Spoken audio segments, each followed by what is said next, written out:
É um prazer estar aqui hoje falando com vocês.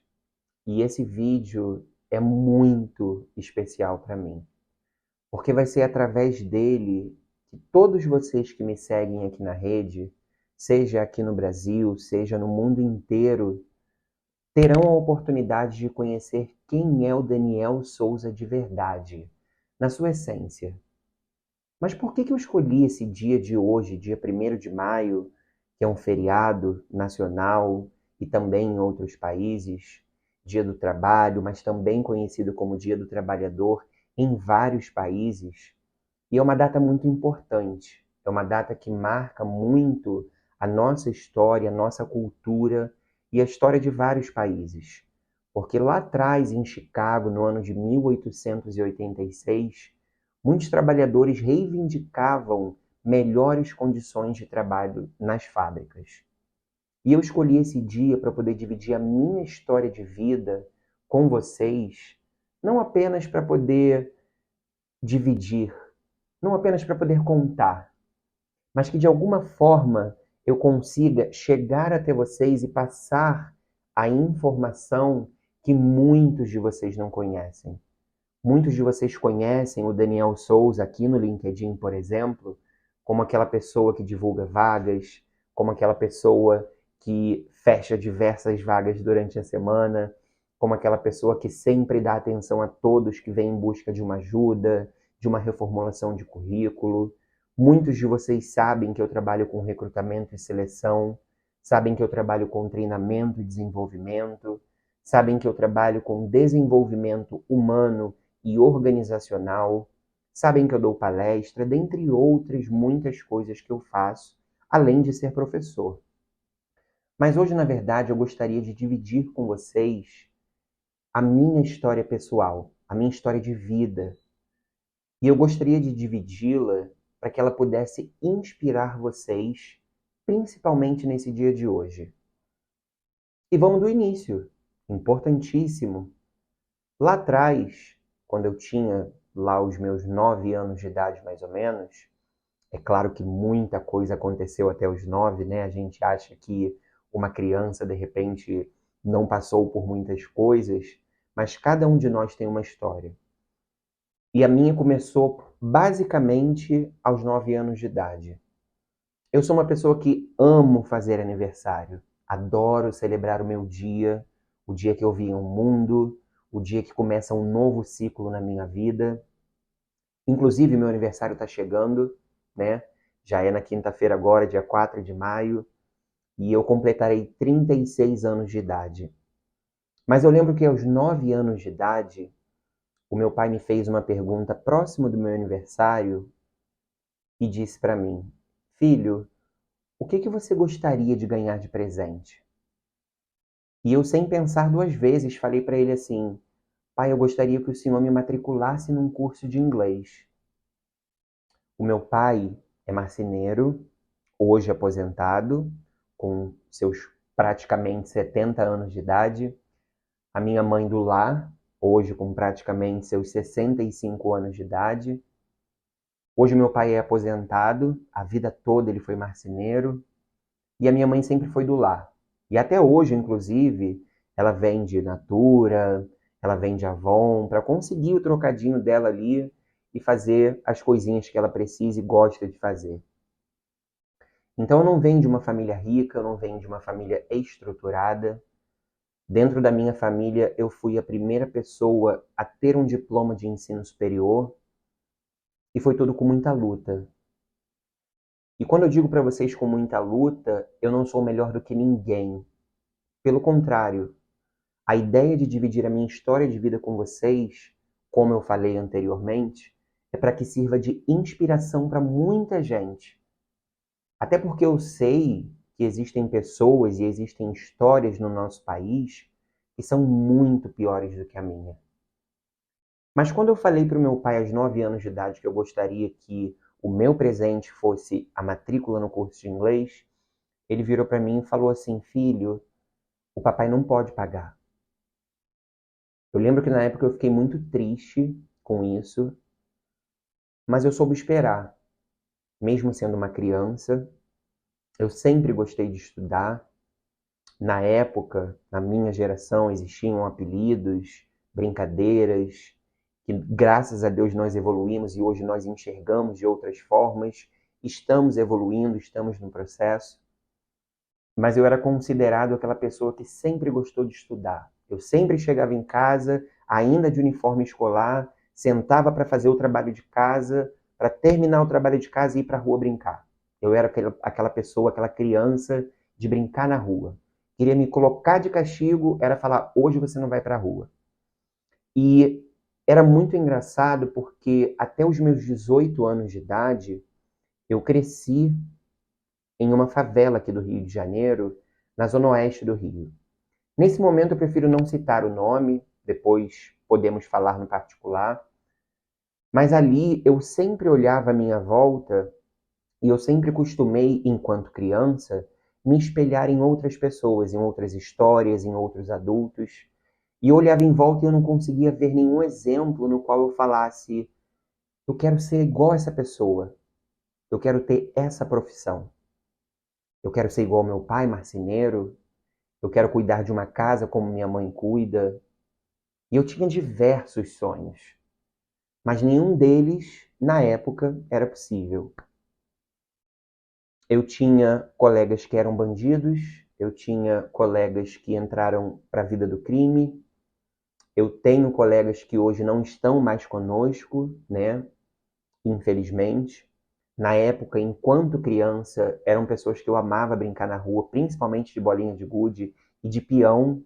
Acho que isso vai trazer muitas memórias para vocês, memórias boas, inclusive. Então, eu sempre procurei estudar.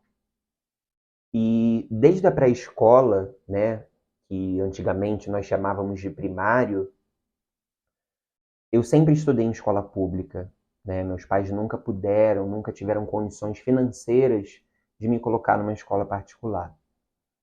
A prefeitura, na época, até o final do ensino fundamental, fornecia uniforme, fornecia livros, e era assim que eu estudava. E uma coisa muito engraçada aconteceu que eu precisei esperar dos 9 aos 12 anos de idade para conseguir realizar aquele meu sonho de estudar inglês. Sem eu saber, né, meu pai deu um jeito, se apertou, deixou pagar de muitas coisas para conseguir me matricular no curso de inglês. E esse sonho veio porque quando eu consegui ouvir alguma música estrangeira, o que era raro na época, porque não tinha computador, não tinha smartphone, não tinha essa facilidade de, vou pesquisar no Google, não tinha absolutamente nada disso. Então era ou um disco, ou um CD, ou um microsystem, muitos de vocês devem lembrar do microsystem. E quando eu ouvia as músicas, eu ficava me perguntando, eu quero muito entender o que esse cantor está cantando, o que essa cantora está cantando, o que essa banda está cantando. E eu tinha essa curiosidade, a minha curiosidade sempre foi muito aguçada. Aos 12 anos, enfim, eu consegui entrar em um curso de bairro, né? Um curso sem nome, enfim, que depois cresceu, obviamente. Mas eu me dediquei, eu fiquei tão feliz que parecia, naquela época, que era a melhor e a maior coisa da minha vida, gente. E por que que eu tô falando isso para vocês? Porque eu precisei esperar 3 anos da minha vida para conseguir chegar ao meu objetivo. Não foi da noite para o dia. Não foi quando eu quis. Foi quando meus pais puderam. E eu me dedicava muito. Eu lembro que eu estudava todo sábado à tarde em um curso que era em outro bairro distante da minha casa, inclusive levava de 50 minutos a 1 hora aí o deslocamento, porque o sábado à tarde era a turma mais barata financeiramente falando, né? E eu tinha aquele livro que vinha com aquele CD-ROM atrás que ninguém ouvia aquilo. Ninguém. Mas eu chegava em casa, pegava o meu microsystem, colocava o CD ali e ficava repetindo aquela coisa do Hi Paul, how are you? I'm fine, thanks, and you? E repetia, repetia, repetia. Até um dia que minha mãe enlouqueceu e falou assim: pelo amor de Deus, eu não aguento mais essa falácia aqui dentro de casa, sabe? Você repete as mesmas coisas, já tá chato, chega e etc, etc. E eu continuava, e eu persistia. Porque na minha cabeça eu tinha que falar igual o CD. A voz tinha que ser igual, o sotaque tinha que ser igual. E isso eu fiz durante os 4 anos do curso, que na época eram 4 anos. Depois eu fiz mais um ano de conversação e depois eu fiz mais um ano de curso de professor para ter habilitação para dar aulas de inglês. Se vocês forem somar esses anos que eu falei, são muitos anos, né? São 6 anos no total. E eu comecei aos 12. Porém, aos 14 anos de idade, eu comecei a trabalhar como menor aprendiz.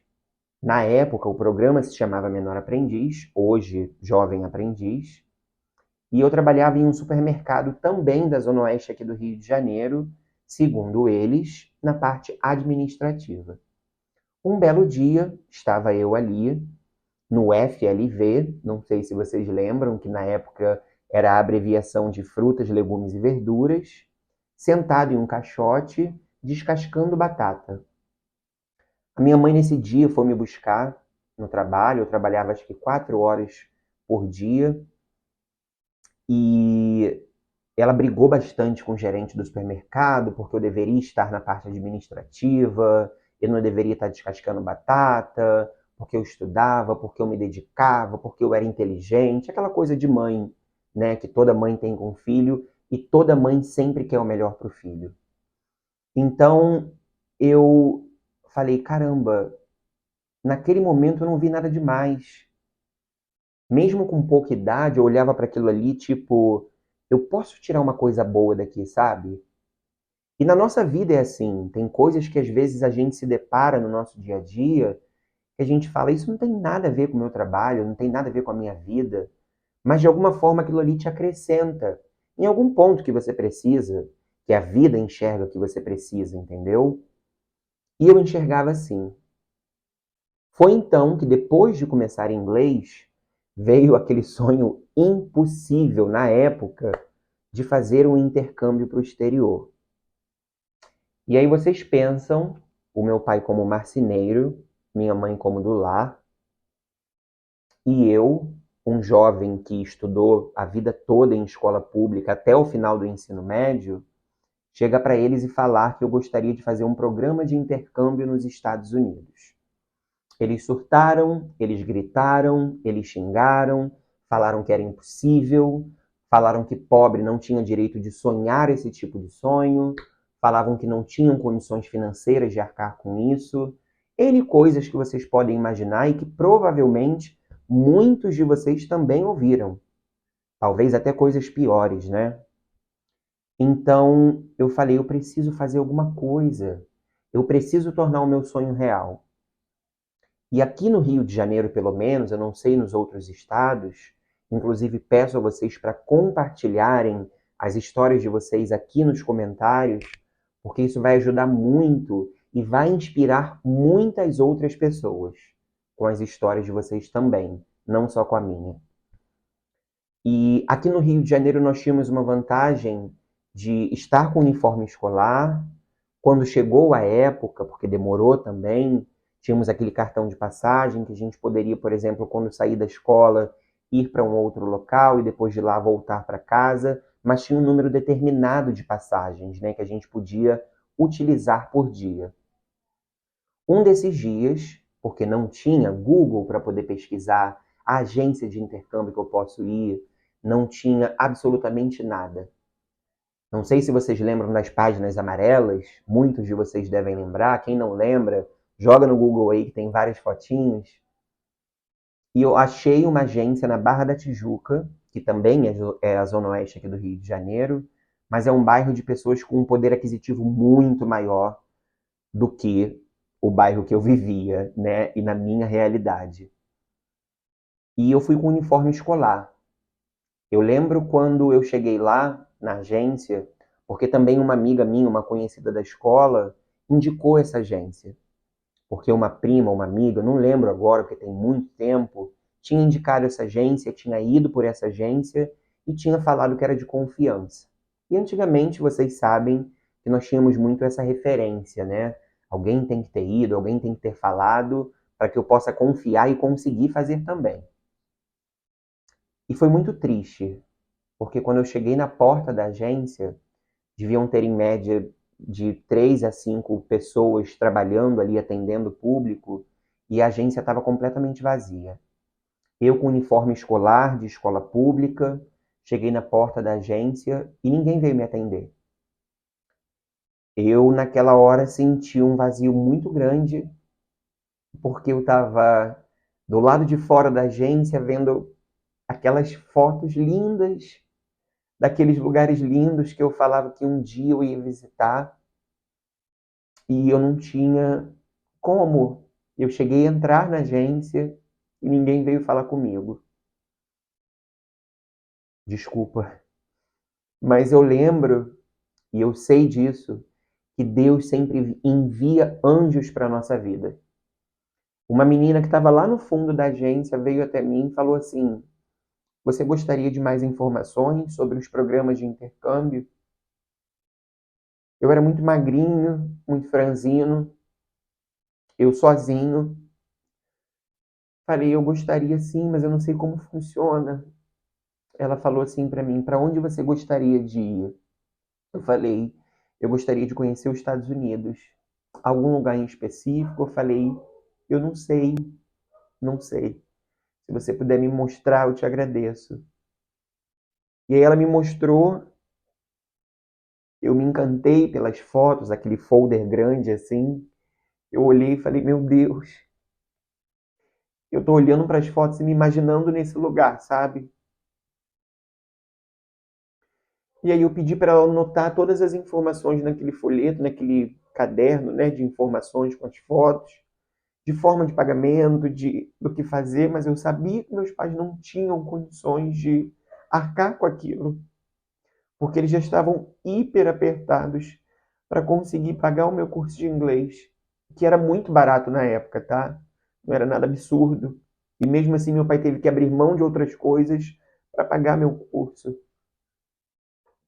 Então aquilo mexeu muito comigo, porque quando eu entrei no ônibus para voltar para casa, eu voltei no ônibus chorando, porque eu falei: se eu apresentar isso para os meus pais, eles vão me matar. Eles vão querer me bater, porque isso não existe, sabe? Esse valor é inviável, independente do parcelamento. E mesmo o restante dos meus parentes, né? Como eu falei para vocês, fui, né? Hoje tem outras pessoas, mas eu fui a primeira pessoa a ter o ensino superior. Daqui a pouco eu chego lá.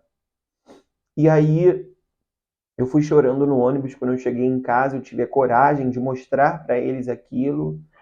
E aconteceu o que eu esperava. Eles xingaram, gritaram, falaram que não era possível para eu esquecer isso, porque pobre não viaja para o exterior. E eu continuei estudando inglês ali. Eu não estudava só aos sábados no curso. Eu estudava em casa todos os dias, de segunda a segunda, com muita dedicação, com muito foco, porque era algo que eu amava, era algo que eu queria, que eu desejava para mim. Eu queria poder cantar em inglês mesmo sem voz. Eu queria poder entender a letra da música, eu queria poder manter uma conversa com uma pessoa estrangeira. E eu deixei aquilo guardado no meu quarto, sabe? E eu lembro que na época, dentro dessa favela, eu morava num quintal com mais ou menos 7 ou 8 casas de pessoas da mesma família, tios, tias, primas. E quando eu comentava com eles, ninguém acreditava em mim, perdão. Alguns davam risada, né? Um cara da favela, sem estudo, sem dinheiro, como que vai para o exterior? Não existe isso, sabe? E aquilo me machucava muito, mas eu não desisti. E eu lembro que o meu avô materno era a única pessoa que acreditava nos meus sonhos, nesse sonho em específico também, e sempre me chamava no quarto dele e falava assim: Meu filho, eu acredito que você vai conseguir realizar o seu sonho de ir para o exterior, de ir para os Estados Unidos, de terminar o seu curso de inglês. Falei, vou, eu também acredito. Como eu falei para vocês antes, eu trabalhava como menor aprendiz e na época o meu salário era de apenas R$ 300. A parcela do intercâmbio que a menina tinha anotado era R$ 250 por mês. E foram quase 4 anos pagando. Mas como que eu fiz o intercâmbio? Um tio meu, irmão do meu pai, falou: eu faço no meu nome, emito o carnê, emito os boletos no meu nome e você faz o pagamento todo mês. Dos 300, eu pagava R$ 250 da parcela do intercâmbio e os R$ 50 que me sobravam eu dava para os meus pais para poder ajudar com alguma conta, a comprar alguma coisa para dentro de casa. E foi assim por quase 4 anos. E eu lembro que meus amigos sempre perguntavam para mim, cara, você trabalha, você estuda, você passa o dia inteiro na rua, estudando, trabalhando, e você nunca tem nada. Você nunca tem dinheiro para nada, nem para uma pipoca na praça, nem para ir no cinema quando a gente te chama. E eu sempre falava para eles, eu não posso porque eu ajudo meus pais dentro de casa. Depois de quase 4 anos pagando o intercâmbio, eu pedi para a menina incluir tudo, porque eu não tinha condições de pagar absolutamente nenhuma taxa por fora, e naquela época podia, eu não sei como está hoje em dia. Ela incluiu passagem, ela incluiu hospedagem, e era um programa de trabalho e estudo, porque eu precisava trabalhar para rever esse dinheiro, né, que eu investi. E eu lembro que o empregador americano veio a São Paulo. Eu sou aqui do Rio. Essa agência de intercâmbio fretou um ônibus para levar os jovens para fazer a entrevista em São Paulo. E naquela época tinha muito isso de botar a melhor roupa. Botei um terninho que eu peguei emprestado, o terno. E todas as pessoas que foram comigo no ônibus eram pessoas de bairros da Zona Sul aqui do Rio de Janeiro, como Laranjeiras, como Botafogo, como Copacabana, como Ipanema. E eu era o único do ônibus que era de Campo Grande, zona oeste do Rio de Janeiro. Pobre, mas já falava inglês. E eu fui quietinho a viagem toda até São Paulo, me preparando psicologicamente, treinando meu inglês na minha mente. Cheguei frente a frente com o entrevistador para a vaga. Obviamente ele só falou inglês comigo. Fiz a minha parte, respondi as perguntas e viemos embora. Quando a gente veio embora, que a gente chegou na agência aqui no Rio, na Barra da Tijuca, todos os pais dos alunos que estavam no ônibus estavam com o carro ali parado na porta da agência e os filhos foram entrando e foram para suas casas. Meu pai até hoje não tem carro. Eu fiquei parado na porta da agência, tipo, e agora o que eu faço? 2:30 da manhã. Não tinha mais ônibus passando, porque naquela época o ônibus não rodava a noite toda. E eu falei, meu Deus, me ajuda. Eu sozinho, como que eu vou embora para casa? De novo, Deus envia alguém. Estava passando um senhor na calçada. Falei, moço, o senhor pode me dar uma informação, por favor? Como que eu faço para chegar em Campo Grande daqui? Ele falou, meu filho, não tem ônibus direto. Você vai precisar ir para Cascadura, que é um bairro da zona norte do Rio, e de lá você pegar um ônibus para Campo Grande. Esse é o único que tem esse horário. Eu peguei o ônibus para Cascadura, no meio do caminho, entrou um rapaz suspeito, a polícia parou o ônibus e entrou para revistar todo mundo. E eu só chorava e perguntava, meu Deus, por que eu estou passando por isso? Todo mundo teve que descer do ônibus de madrugada. Depois pegaram o rapaz porque ele realmente tinha assaltado. Entramos no ônibus novamente e eu fui para Madureira, que também é na zona norte do Rio. Quando eu cheguei lá não tinha um ônibus. E aí tinha um despachante na cabine, eu perguntei a ele: moço, que horas começa a rodar o ônibus para Campo Grande? Ele falou 5 ou 5:30 da manhã, algo assim. Isso era tipo 4 da manhã, perdão. Eu sentei no ponto sozinho e fiquei esperando o primeiro ônibus para poder ir embora para casa. Meus pais sem saber notícia de mim, porque não tinha celular para se comunicar com eles. Mas eu cheguei em casa são e salvo, graças a Deus. Uma semana depois, eu recebi, eles falaram que eu iria receber a resposta por e-mail, né? Obviamente, se eu tinha sido aprovado ou não na entrevista. E eu falei, eu vou esperar, né? Com esperança, com, meu Deus, será que eu passei? Será que eu não passei? E aí chegou o e-mail que eu passei. Então, eu falei, eu não acredito. A minha reação foi chorar, a minha reação foi abraçar meus pais.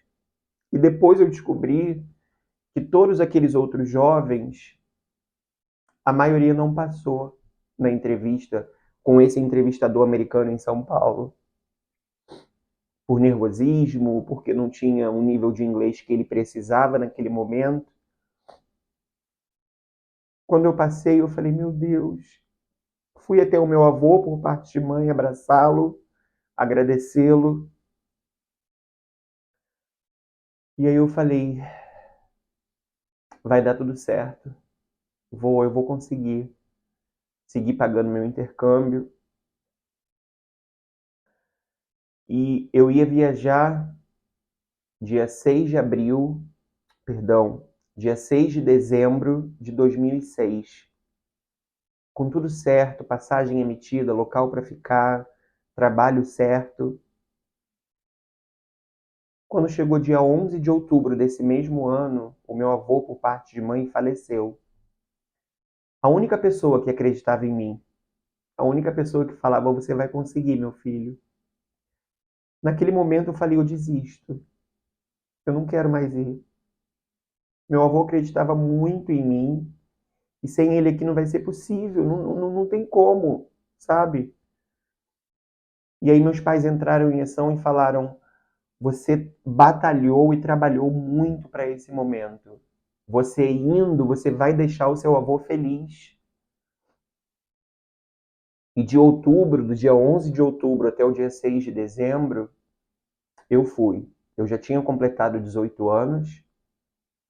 E aí entra a parte ruim da história, né? Porque um ano antes, aos 17 anos, falaram para os meus pais que eu era gay. E meus pais, extremamente conservadores, meu pai principalmente, falou que ele não tinha criado o filho dele para poder ser gay. E a reação dele foi me colocar para fora de casa. Eu pagando o intercâmbio, eu ajudando dentro de casa como eu podia. E ele piorou a situação porque ele proibiu a minha mãe e o meu irmão mais novo de falarem comigo, de entrarem em contato comigo, de saberem onde eu estava, de saberem se eu estava bem. Eu fui para casa de uma amiga que me recebeu de braços abertos e que até hoje eu sou amigo dela, amicíssimo, inclusive. Ela abriu as portas da casa dela e ali eu fiquei até embarcar. Quando eu embarquei, eu pisei em solo americano pela primeira vez aos 18 anos de idade, sozinho, eu e uma mala, apenas, e Deus. Eu lembro que no aeroporto, no Galeão, aqui no Rio de Janeiro, Nós estávamos com a camisa da agência, né? E todos os jovens da Zona Sul, todos os jovens com dinheiro, eles pegavam assim aquele monte, contavam os dólares que eles iam levar. E eu tinha separado, se eu não me engano, na época, posso estar equivocado, se eram US$ 100 era muito. Eu fiquei com vergonha, deixei guardado, estava com meu passaporte, estava com meu visto. Graças a Deus consegui tirar meu visto com muita facilidade por conta do intercâmbio, a carta de trabalho, a carta do local que eu ia ficar. A entrevista foi super rápida, aprovaram o meu visto e eu embarquei. Eu fui para poder ficar 6 meses nos Estados Unidos, no Colorado especificamente, para trabalhar em uma estação de esqui como recepcionista. Ele me escolheu como recepcionista porque português sendo minha língua nativa, além do português, eu falava inglês fluente e também falava espanhol fluente, porque eu fui estudando por fora a parte do inglês. Hoje eu falo 3 idiomas fluentes, o português, o inglês e o espanhol. Ele me colocou na recepção exatamente por isso. Eu trabalhava numa estação de esqui. Uma pessoa que veio de uma favela do Rio de Janeiro, para mim era um sonho ver neve. E eu realizei esse sonho. Graças, obviamente, ao meu trabalho, ao meu esforço. Mas eu sei que essa não é a realidade da maioria dos brasileiros. E isso me entristece profundamente. É um problema estrutural, é um problema muito mais profundo. Eu sei que, de certa forma, eu fui privilegiado e eu reconheço isso. Nem todos conseguem fazer o que eu fiz.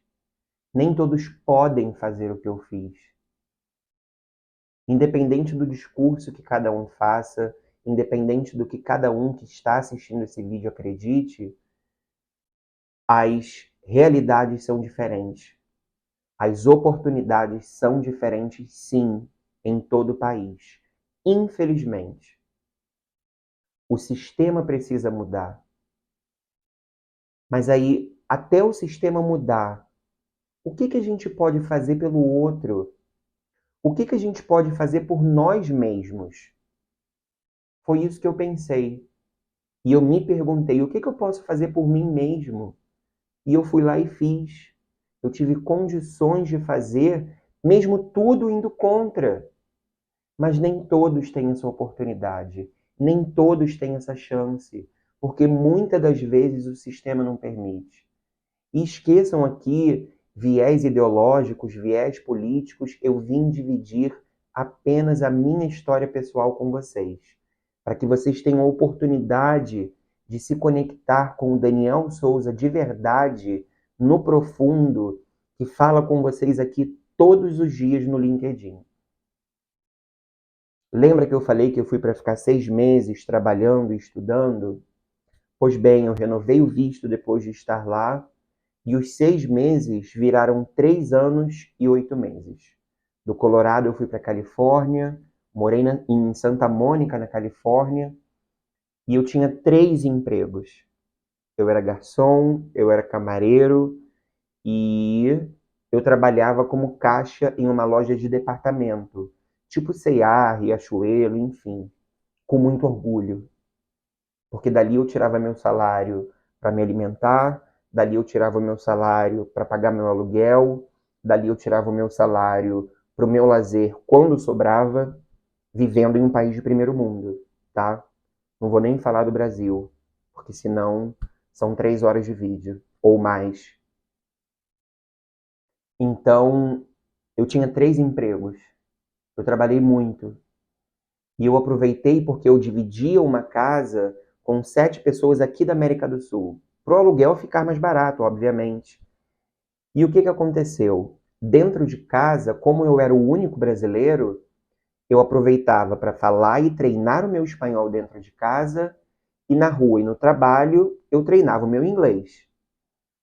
Tive ótimas referências nos Estados Unidos, não sei se até hoje, vira e mexe, quando dá, eu vou, nem lembro a última vez que eu fui aos Estados Unidos, para dizer a verdade, mas às vezes que eu fui, funciona muito a referência do seu trabalho anterior. E quando eu cheguei lá, a primeira coisa que eu fiz foi olhar para o céu e falar assim: vô, muito obrigado por acreditar em mim. Hoje eu estou aqui, também graças a mim, mas também graças ao Senhor que acreditou em mim. Muito obrigado. Eu lembro que meu pai e minha mãe não me deram 10 centavos para poder pagar meu intercâmbio. O meu intercâmbio foi pago integralmente com o meu salário, que era isso aqui, com muito orgulho, tá? Uma pessoa que veio da favela, que não tinha um referencial para poder dizer o que eu vou fazer da minha vida. E eu sei que, infelizmente, nem todos têm essa mesma sorte que eu tive. Nem todos têm esse mesmo privilégio que eu tive. Meu pai sendo um homem negro, eu sendo um homem pardo e gay, minha mãe sendo uma mulher parda, vendendo revista, como eu falei para vocês, meu pai marceneiro. Então tudo contribuía para que não desse certo. E não foi fácil. Continua não sendo fácil. Eu lembro que eu tentei 4 cursos superiores diferentes até eu conseguir me encontrar. Então não fica se cobrando se você não acerta de primeira, não fica se cobrando se esse não é o seu caminho, se esse não é o seu momento. Eu vou fazer 36 anos, quinta-feira, dia 4. Eu já errei muitas vezes, eu tenho certeza que eu ainda vou errar. Eu sei, como eu falei antes agora, que eu errei muito e que eu ainda vou errar muito. Eu mencionei agora que eu tentei 4 cursos superiores até eu encontrar o que eu realmente queria fazer, que era recursos humanos. Eu me encontrei, eu trabalho com o que eu amo, eu trabalho com muito prazer, eu trabalho com humanização. Quem me acompanha aqui sabe disso, o amor que eu tenho. Então não fica se cobrando não, se você não acerta de primeira, se você precisa tentar caminhos diferentes, momentos diferentes. Nem sempre a vida prepara para gente aquilo que nós gostaríamos no tempo que nós gostaríamos. Isso faz parte. Então não é fácil, nunca vai ser fácil. E também é importante dizer aqui que você que é líder, você que é gestor, você que é diretor, começa a olhar para o seu time e a entender que existe uma história ali por trás. Existem problemas no dia a dia da pessoa que você talvez ou provavelmente desconheça. Perrengues que só quem passa sabe. Só quem caminha aquele caminho, que utiliza aqueles sapatos, vai poder dizer com certeza o que está sentindo. Porque gerir uma equipe vai muito além de você pensar apenas que a pessoa tem que produzir. Sim, a pessoa tem que produzir. Aquilo faz parte do trabalho. A pessoa foi contratada para fazer aquilo. Mas por trás daquilo existe uma pessoa, existe um ser humano, existe uma história de superação, como todos os exemplos que eu trouxe até agora, e talvez até muitos piores, que eu não tenho conhecimento, que você não tem conhecimento, mas que você precisa ter esse conhecimento, que você precisa ter esse contato mais próximo. Isso gera confiança, isso gera laços que jamais vão ser quebrados. A pessoa vai dar o seu melhor porque ela vai ver em você um referencial de que você a entende. De que você entende que quando você recebeu o currículo dela, ou quando você olhou o perfil dela aqui no LinkedIn, ela é muito mais do que só aquilo ali. O e-book que eu escrevi, onde o título é Você não é apenas um arquivo em PDF, fala realmente e literalmente sobre isso. Existem pessoas por trás, pessoas que precisam ser cuidadas. Nós, tanto aqui no Brasil como no mundo, passamos por uma pandemia onde todos foram forçados a se reinventar. Quantos traumas ficaram? Quantas dores ficaram? Quantas crises de ansiedade nasceram? Quantos problemas psicológicos nasceram? E isso tudo de 2020 para cá. Mas e tudo o que aconteceu antes de 2020 com essa pessoa? São realidades diferentes. Nós jamais podemos comparar a nossa realidade com a realidade do outro ou da outra. É ter empatia, é mostrar que é possível fazer. Eu lembro que após a graduação de Gestão de Recursos Humanos, eu fiz a pós-graduação em Neuropsicologia Clínica.